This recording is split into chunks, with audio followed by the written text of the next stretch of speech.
ঘড়ির কাঁটায় তখন রাত ১:৩০। অবস্থান বগুড়া শহরের দ্বিতীয় বাইপাস সড়কে।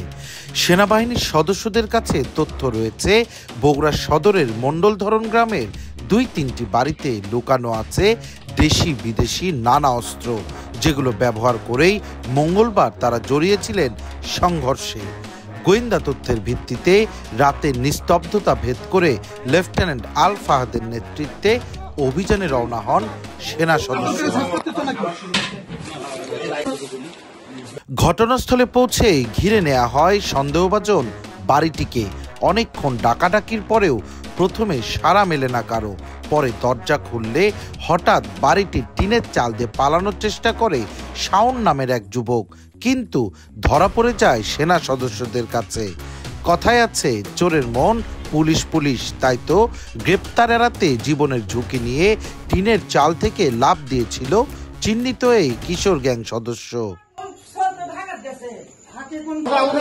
ধরা পড়ার পর শুরু হয় জিজ্ঞাসাবাদ, পাশাপাশি চলতে থাকে পুরো বাড়িতে তল্লাশি অভিযান।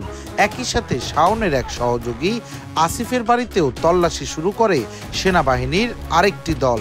তল্লাশির এক পর্যায়ে শাওন ও আসিফের বাড়ির বিভিন্ন আসবাবপত্রে লুকিয়ে রাখা বার্মিজ চাকু, চাপাতি সহ প্রায় ২৬ থেকে ২৭টি দেশীয় অস্ত্র বেরিয়ে আসে। পাওয়া যায় বিভিন্ন সময় সাধারণ মানুষদের থেকে ছিনতাই করে নেয়া মুঠোফোনগুলো। তবে অনেক চেষ্টার পরেও মেলেনি আগ্নেয়াস্ত্র। কিন্তু গ্রেপ্তার আসিফের ফোনের গ্যালারিতে পাওয়া যায় বিভিন্ন সময় আগ্নেয়াস্ত্র নিয়ে তোলা তাদের ছবিগুলো, যা যাচাই শেষে বাকি অস্ত্রগুলো উদ্ধারেও কাজ শুরু করেছে সেনাবাহিনী। এদিকে রাতভর অভিযান শেষে পুলিশকে খবর দিলে সদর থানা পুলিশের একটি টহল দল ঘটনাস্থলে এসে উদ্ধার করা অস্ত্র ও মুঠোফোনগুলো জব্দ করে।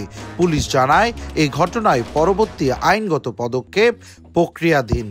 এখানে গোপন সূত্রে সেটা ক্যাম্পের এখানে আমাদের যৌথ বাহিনী ক্যাম্প কমান্ডার স্যার আমাদের গোপন সূত্রের ভিত্তিতে জানতে পারে রাজাপুরের মণ্ডলধরণ গ্রামে অভিযান পরিচালনা করে শাওনের বহত বাড়ির থেকে বিপুল পরিমাণ দেশীয় অস্ত্র উদ্ধার করে।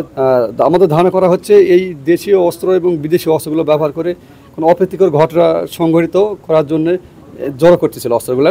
জানা যায়, গ্রেপ্তার শাওন ও আসিফ সদর উপজেলার পাঁচবাড়িয়া ও তেঁতুলিয়া গ্রামের মধ্যে চলা সংঘর্ষে নিয়মিত অংশ নিত, যারা ওই এলাকার সন্ত্রাসী সাগরের পক্ষ হয়ে কাজ করত।